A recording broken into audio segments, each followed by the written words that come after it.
இன்றைக்கி எந்த முகமது நபி ப்ராஃபட் சொல்லும்போது உடனே எல்லாம் பீஸ் பி அன்டிகிம்பீங்க. நீங்கள் பீஸ் பி அன்டிகிம் ஏன்னு சொல்கிறீங்கன்னா அவருக்கு பீஸ் இல்லை.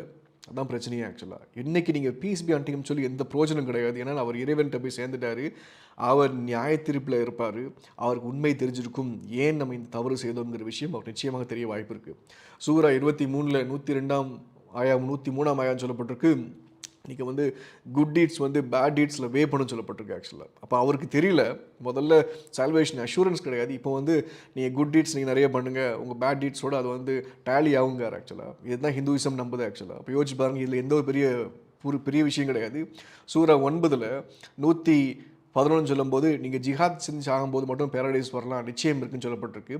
இப்போ கன்க்ளூஷன் பார்த்தீங்கன்னா தெளிவாக பார்க்கும்போது சொல்லப்பட்டிருக்கு, இஸ்லாமுக்கும் அது பைபிளுக்கும் குரானுக்கும் நீங்கள் பக்கத்தில் கூட வச்சு பார்க்க முடியாது.